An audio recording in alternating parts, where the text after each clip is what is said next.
이제 대표님께서 친환경 언어 정책과 배달 말 글의 미래라는 제목으로 발표해 주시겠습니다. 오늘 제가 말씀드린 내용은 우리 누구나 다 관심을 갖고 항상 쓰고 있는 우리말과 글에 대한 얘기를 전개해볼까. 정책적인 측면에서 제목을 보시면 제가 말씀드리고자 하는 내용이 다 포함되어 있습니다. 이번 발표 내용의 연구 배경 잠깐 말씀드리겠습니다. 문제가 뭐냐 하면 우리나라 경협기구, 그러니까 소위 이제 많은 사람들이 OECD 그러죠. 우선은 OECD가 뭐의 약자인지도 잘 모릅니다. 그런 말을 쓰는 것보다는 우리가 늘 의미를 알 수 있는 우리말로 하면은 참 편리하고 좋을 것 같습니다. 그래서 경협기구라고 줄여서 부르면 되겠죠. 이게 이제 소위 좀 잘 나가는 세계에서 잘 나가는 나라들 모임인데 여기에서 우리나라 문식률이 최하위입니다. 이런 기사가 나왔어요. 그런데 이게 무슨 얘기입니까?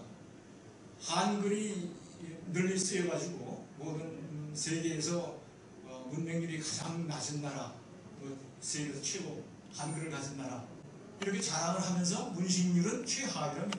이게 무슨 뜻일까요? 애매한 얘기죠. 또 이해력과 문해력, 그러니까 문장을 이해하는 또는 남이 써놓은 글을 이해하는 그런 이해력과 문해력이라는 말, 문해력이라는 말은 좀 어렵죠. 생소하죠.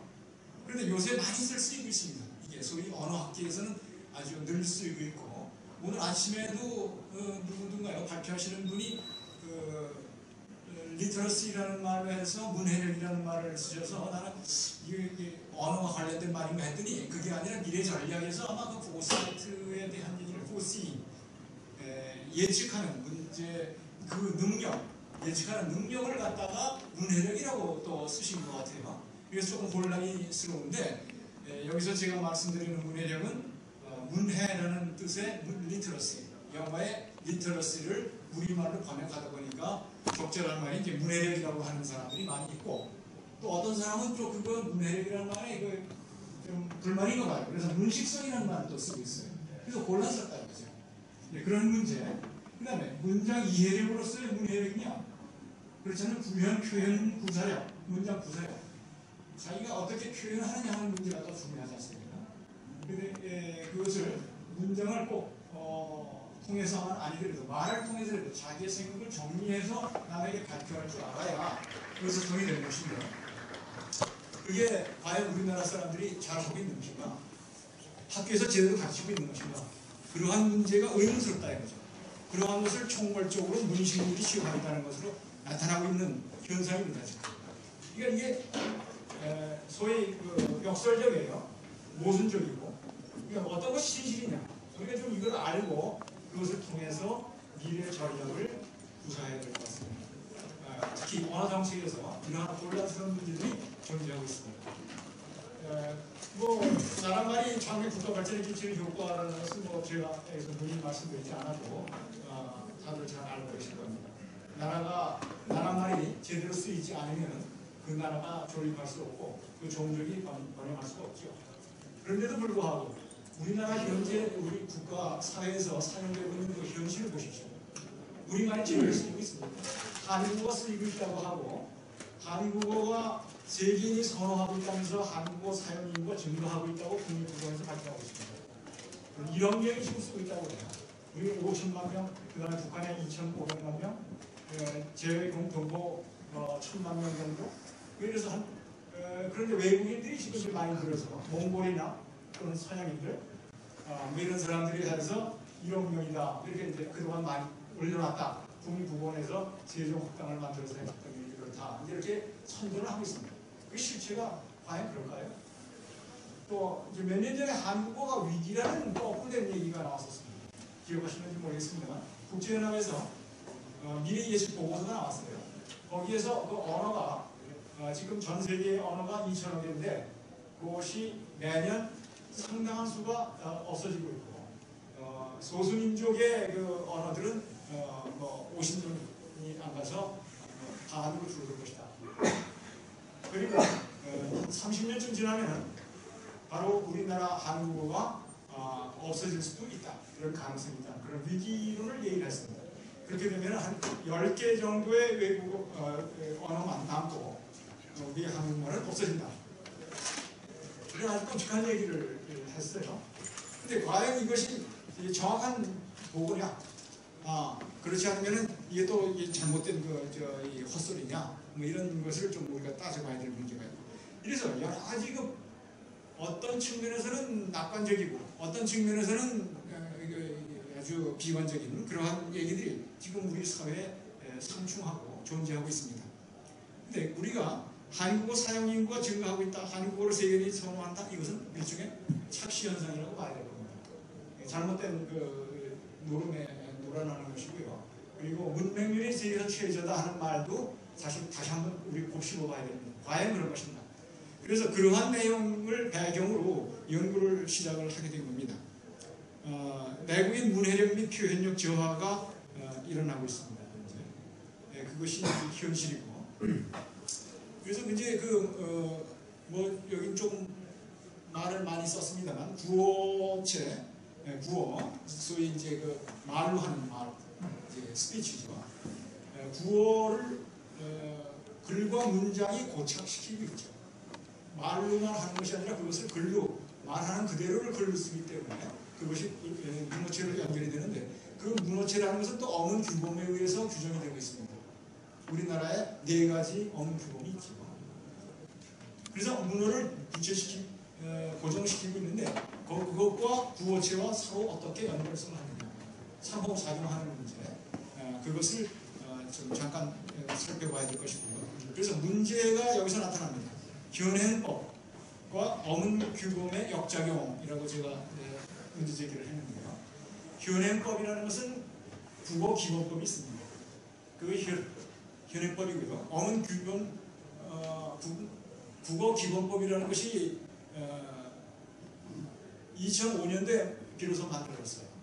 그리고 그것이 이제 어문 규범이 먼저 만들어졌는데 어문 규범을 규정할 수 있고 그것의 근거법이 되는 국어 기본법이 2005년에 비로소 만들어진 겁니다.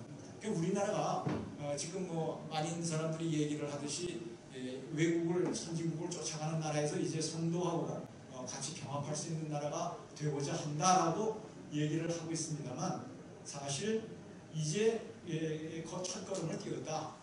아직 어린애다라고 봐야 되겠죠. 경합을 하려면 아직 좀 더 상당히 힘을 길러야 될 그런 상태라고 보고요. 언어학 측면에서 우리 말에 관련되는 범위에서도 마찬가지입니다. 2005년에 비로소 현행법 국어기본법이 만들어졌는데 과연 그것이 제대로 됐고 또 제대로 진행이 되고 우리 국가가 번영할 수 있는 방향으로 제대로 되어 있는가, 진행이 되고 있는가, 국어연구원은 그것을 제대로 수행하고 있는가, 이런 것을 따져봐야 될 텐데요. 자, 그런 면에서 오늘 그 중에서 한 가지 현행법, 어문규범 이 내용을 좀 잠깐 보는 겁니다. 그래서 한글 전용을 지금 우리는 한다고 하고 있고 그렇게 정부가 수십 년 동안 미뤄왔습니다. 근데 그 결과가 어떻습니까? 이거는 역작용이죠. 잘못된 한글 전용이 나쁘다는 얘기가 아닙니다. 근데 한글 전용만 해가지고서는 문제가 분명히 있습니다. 그래서 그것이 이제 요새 언론이나 또는 십자간에 많이 반발을 사고 있고 역작용이 일어나고 있는 거죠. 그래서 잘못 알고 있는 사항 중에 하나가 뜻글자가 한족이나 중국 글자다. 그래서 심지어는 외국어로 취급을 합니다. 천만에 맞습니다. 이거 잘 모르는 얘기죠. 이제 그러한 배경이 아주 최현배 선생님이 여러 가지 좋은 일 하셨는데 이 부분에 대해서는 아주 잘못된 전례를 남기셨어요. 그 다음에 외래어에 대한 문제. 이거는 또 외래어는 외국어 서양어를 중심으로 많이가 퍼지고 있는데 이 외국어를 발음에 따라서 차음해가지고 한글로만 써놓으면 이게 외래어라고 합니다. 그게 외래어 표기법이 그렇게 돼 있어요. 그게 잘못된 법이죠. 어문 규범이 잘못된 겁니다. 어떻게 외국어를 한글로만 써놓으면 그게 다 외래어가 됩니까? 그건 어디까지나 외국어일 뿐이죠. 그런 문제, 그것을 거르지 못하고 해놨기 때문에 현재 우리가 외국어를 상용하고 있는 겁니다. 그렇다면 우리말이 어딜 갑니까? 우리말은 점점 없어지는 겁니다. 그러니까 한국어가 많이 쓰인다 하지만 실제로 외국어를 쓰고 있는 상황이지 그것이 한국어를 쓰고 있는 게 아닙니다. 이런 착시 현상, 그걸 우리가 바라봐야 된다. 그런 관점에서 이제 연구를 하게 된 겁니다. 문해력이 저하된다. 뜻글자를 안 쓰다 보니까 뜻글자의 내용, 그것이 그 조력이 굉장히 좋은데 그것을 안 하다 보니까 새로운 말을 구현을 잘 못하고 새로운 말을 만들어낼 수 못해요. 새로운 한문이 막 들어오고 있는데 또 새로운 한문을 만들어내야 되는데 그것을 어떻게 표현하고 자기가 다른 사람과 의견 소통을 하려는지 그것이 제대로 할 수가 없는 거예요. 그러니까 기껏해야 영어를 동원하는 겁니다. 영어를 하려면 그 말이 영어에 우리가 모국어가 아닌데 제대로 의미가 들어오겠습니까? 그러니까 비슷한 말을 가지고서 하든가 잘못 알고 있는 개념을 가지고서 표현을 하다 보니까 말을 해도 상대방은 다른 생각을 하고 듣고 있고 다르게 받아들이고 있다 이겁니다. 그래서 그게 안 되는 겁니다. 지금 우리는 의사불통의 시대에 살고 있습니다. 근데 어문 규범의 효과, 언어정책 개혁의 사례를 한번 들어봅시다. 이미 19세기 초반에 헝가리의 커진치라는 그 학자가 중심이 돼가지고 언어학자예요, 문법학자. 언어 개혁 운동을 일으켜가지고 성공을 못했습니다. 이것이 가능합니다. 근데 우리나라에서는 이것이 가능하지 않다라고 지금 생각하고 있어요. 이게 참 그 비운인데요. 이미 100년 전에 이렇게 했으면은 우리는 이거보다 더 잘할 수 있습니다. 그래서 이제 과연 이것이 가능한가 하는 것을 좀 생각해 볼 필요가 있다. 문해력에 관련돼서도 아까 잠깐 말씀드렸습니다만 여러 가지 말들이 혼란스럽게 쓰이고 있어요. 이것이 어떻게 정리가 좀 되어 있지 않겠는가. 그리고 현재 그 학생들을 대상으로 하거나 성인들을 대상으로 한 문해력 조사가 그러면 도대체 통계 숫자가 뭐가 있어야 문해력이 매년 떨어졌는지 그렇지 않으면 정말 그 문맹률이 없어져가지고 세계에서 우리가 1등 국가인지 그걸 좀 알아야 될 거 아니겠습니까? 통계가 있어야 될 거 아니겠습니까? 그래서 그 설문조사가 과연 어떻게 됐는지 그런 조사를 먼저 하는 것이 연구의 시작이 되겠습니다. 근데 현재 그 설문조사를 보면은 문제가 있더군요. 그 설문조사 내용 자체가 한글 전용으로 되어 있어요. 그러니까 반쪽짜리 조사죠. 실제 우리 사회에서는 그렇지가 않은데 뜻글자도 쓰고 외래어도 막 쓰고 있는데 거기서 다 걸러가지고 순화된 말로만 쓰고 있어요. 그렇게 교육을 시켰고 그렇게 설문조사가 되어 있으니까 거기서 나오는 결과가 뭐겠습니까? 그런 식으로 문제가 있더라. 그래가지고서 정확한 설문조사가 되겠습니까? 또 한글만 국문자라고 생각들을 하고 있어요. 국문자 하면은 한글 뜻글자 쓰면은 한글 그거는 국문자가 아니다. 우리나라 글자가 아니라고 좀 알고 있단 말이죠. 잘못된 거죠. 왜 그렇습니까? 100년 전 우리 고종 황제가 반포할 때 뭐라고 그랬어요? 국문자에는 두 가지가 있다고 그랬어요. 뜻글자하고 소리글자. 두 글자 다 섞은 겁니다. 그런데 그 후에 갑자기 이렇게 돼버린 거죠. 시간이 많이 없어서 굉장히 좀 들어가겠습니다. 그래서 이제 연구 목적은 문맹률이 과연 어떻게 되느냐 그것을 통해서 전략적 전망을 해보고 넘어가겠습니다. 연구 방법은 학생 대상 문해력 검사 하는 것을 토대로 했고요. 그 다음에 국민 대상 문해력 조사 이 두 가지 방향으로 축을 잡았고 그 다음에 그것을 토대로 2차적 연구로 이제 들어가서 여러 가지 그 결과를 가져왔는데요. 뭐 시간이 없으니까 연구 결과를 잠깐 보겠습니다. 여기 이제 학생들을 대상으로 한 시험이 2000년부터 2010년까지 통계는 좀 나와 있어요. 그 전에는 제대로 하지도 않았어요. 그런데 기초 미달 수준이 잘 거기서 보세요. 6 내지 7% 정도로 지금 나오고 있어요. 기초 미달입니다. 이것을 문맹률이라고 봐야 됩니까? 문맹이 아니라고 봐야 됩니까? 학교에서 가르쳤는데 이 정도가 지금 모자라고 있어요. 의사소통이 안 되는 겁니다. 그런데도 불구하고 문맹률이 가장 적다는 것은 잘못된 얘기죠. 이게 분명히 문제가 있는 겁니다. 그 다음에 결과물에 대한 그 다음에 성인 대상 문해력 설문조사한 결과는 1958년부터 뜸뜸이 해왔어요. 그래가지고 제대로 시작한 것이 이제 2000년에 들어오면서부터 나타났는데 2001년 한국교육개발원에서 조사한 것이 문맹률이 8.4%로 나타났어요. 그러니까 우리가 문맹이 없는 게 아니에요. 엄청나게 많은 겁니다. 그렇기 때문에 OECD에서 최저라는 말이 나오는 거죠. 문해력이 최저로 나타났습니다. 16살 이상 되는 사람을 대상으로 한 겁니다. 그러면 이건 거짓말로 여태까지 국민들을 속여왔다는 얘기죠. 문맹률이 작다. 그럼 문맹률 작은 그 기준은 뭐냐? 한글을 기반으로 하기 때문에 그렇게 조사가 나옵니다. 한글은 쉽죠. 한글만 가지고 하면은 문맹률은 거의 없죠. 그러나 과연 그렇습니까? 그럼 북한이 더 1등이어야 되죠. 북한 사람들은 우리보다 문맹률이 더 적습니다. 근데 북한을 빼놓고 우리가 세계에서 1등이라고 거짓말들을 해봤어요. 그런 것은 더 이상 통하지 않습니다. 국립국어원에서 2008년도에 조사한, 최근에 조사한 것인데, 그로부터 벌써 지금 얼마가 지났습니까? 6년이 지났으면 지금쯤 새로 또 했어야 됩니다. 안 하고 있습니다. 한 번 하고 일회성으로 끝나고 있어요. 이게 지금 우리의 현실입니다. 이래가지고 무슨 선진국이 됩니까? 말이 안 되죠. 국민의 기초문해력 조사에서 문해력이 63.6%로 나왔어요. 중학교 학생들이 77.2로 나왔어요. 중학생들보다 못하다고 나왔어요. 전체 국민 성인들이. 이거 문제가 심각하죠. 그런데 1.6%라는 것이 완전히 문맹이고, 그 다음에 기초까지 포함하면 결국 7%, 8%가 되는 겁니다. 그만큼 많은 사람들이 아직까지도 의사소통이 제대로 안 되고 있고, 문장을 읽어도 무슨 뜻인지도 모르고 그냥 넘어가는 겁니다. 대충 그냥 짐작하고 그냥 뭐 몰라도 되고 우선 뭐 그냥 넘어가는 거죠. 지금 우리가 그런 상황에 있어가지고 무슨 선진국이 되겠어요? 말이 안 되죠. 그래서 이제 이러한 그 학교 생활에서도 학교 생활과 실생활의 차이가 있어요. 그렇죠? 학교에서 다시 아까 말씀드렸던 대로 규제된 상황에서 한글 전형만을 중심으로 그러한 책을 가지고 그런 선생 밑에서 그런 시험을 보고 사용하게 되기 때문에 그거 갖고서 점수를 내보면 더 높아요. 그러나 실제 생활에 어떤 홍보물이나 그 안내문이나 신문이나 갖다 주면서 읽어보고 무슨 뜻인지 알겠느냐 하면 모른다 이거죠. 그런 식으로 표현할 수 있겠느냐? 모른다 이거죠. 그게 무슨 학문이 제대로 된 거고 학생들을 제대로 길러낸 겁니까? 안 되죠. 중학교 3학년 수준에서는 이미 그 사회의 중심이 되는 그런 지식을 다 갖고 있고 서로 의사소통이 돼야 됩니다. 그게 정상사회입니다. 우리는 그런 정상사회가 아직 안 이고 있습니다. 그래서 결론을 뭐 간단하게 우선 그 2차적인 것을 넘어가가지고 미래 예측을 한번 해요. 한 그림을 한번 보여드리겠습니다. 미래 바뀝니다. 한글 전형만 하게 되고 한글 세계화라고 지금 국어원에서 얘기하고 있습니다. 그걸 하게 되면 어떤 영향을 미치겠느냐?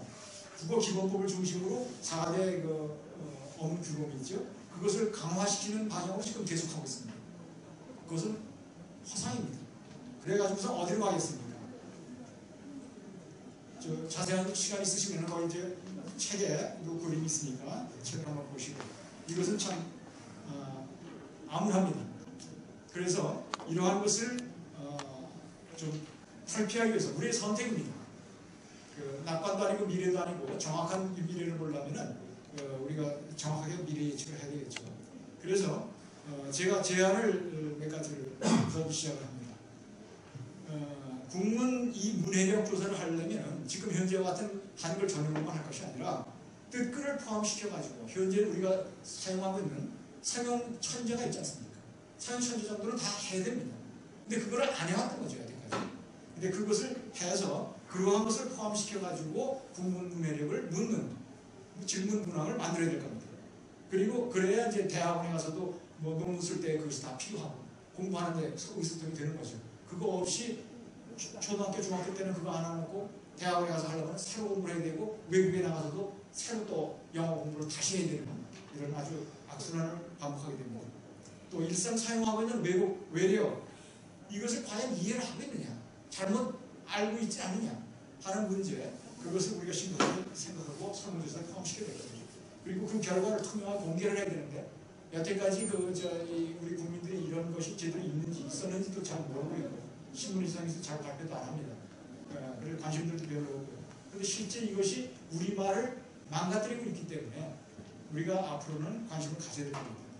그리고서 이러한 그 연도별 통계치가 매년 나오게 되면은 그것을 기반으로 우리가 정확한 미래 예측을 할 수가 있는 겁니다. 여태까지는 그것이 없었기 때문에 그저 운동 수준에서 이것이 필요하다라고밖에 말씀을 드리기 어렵고요.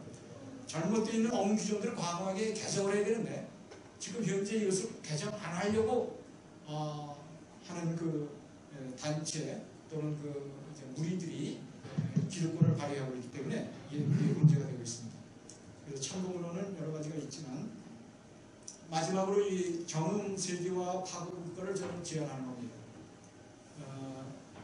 한글 전형이 아니라 정음 세계화입니다. 그러니까 우리가 훈민정음 세종대왕이 만들어가지고 거기에 소위 글자만 만드셨죠. 그 다음에 본래 그 뜬글자는 그럼 본래 이 뜬글을 쓴 거죠. 그러나 그 두 가지를 같이 쓰도록 한 것이지 한글만 훈민정음만 쓰게 한 게 아니죠. 그리고 지금 한글이라는 이름도 사실은 잘못된 거예요. 훈민정음을 한글이라고 이름을 바꿔서 우리가 어문 규범을 씌워가지고 반쪽짜리를 만들어 놓은 겁니다. 세종대왕 때 사용할 수 있었던 그 능력을 반으로 줄여버렸어요. 그거는 잘못된 거죠. 그래서 저는 정음 세계화가 중요하다고 말씀드립니다. 한글 세계화 연구회를 제가 19년째 지금 해오고 있습니다만 그것은 세계화 연구회니까 어떤 방향으로 가야 된다는 것을 연구를 한 결과 결론이 정음 세계화 이것이 다른 게 있다. 그래서 우리가 통일을 해서 북한 사람들하고도 의사소통이 되게 가능하고 세계적으로 우리 한글이라고 할까요? 정음이라고 하는 게 좋겠죠. 정음이 세계화로 세계인들이 애용할 수 있는 그런 상태로까지 발전시켜야 우리가 제대로 된 선진국 역할을 할 수 있는 것이다. 라는 말씀으로 끝을 내려줍니다. 감사합니다.